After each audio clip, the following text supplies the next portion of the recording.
Well, tonight does mark 5 years since the deadliest mass shooting in modern U.S. history, the one at the Route 91 Harvest Music Festival in Las Vegas.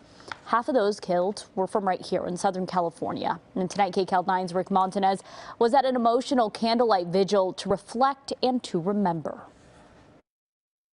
A somber night here in Corona, and while a half-decade has gone by since that deadly mass shooting, for so many of the survivors, the pain is still very fresh. A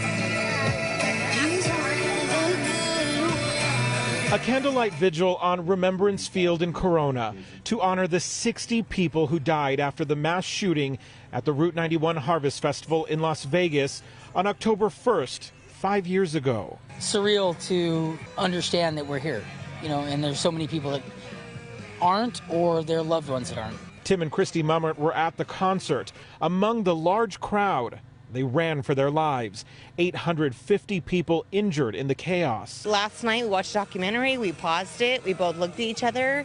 The survivor guilt is a thing. Each year since, they've attended the Remembrance in Corona, a night to pause and honor those killed, and to help the survivors cope. People are healing, people are moving forward with their lives, and that's amazing. I don't know if we'll ever be able to fully grasp it. Denise Pohl had tickets to the festival but canceled her plans at the last minute.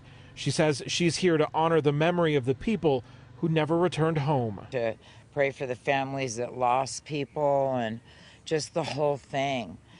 It's just so wrong. And then the two who died due to complications from injuries at Route 91. The city of Corona and K-Frog Radio hosted the vigil, handing out candles and wristbands, welcoming anyone who needs to reflect, remember, or mourn.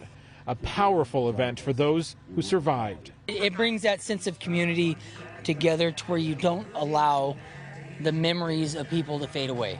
A tragic connection. Nearly everyone here has a story, a link to that horrific attack on innocent people.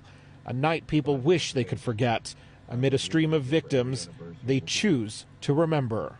Because so many of the victims were from here in the Inland Empire, the Riverside District Attorney's Office sent its Victims Services team here to the vigil to offer assistance to anyone who needs it 5 years later. In Corona, Rick Montanez, KCAL 9 News.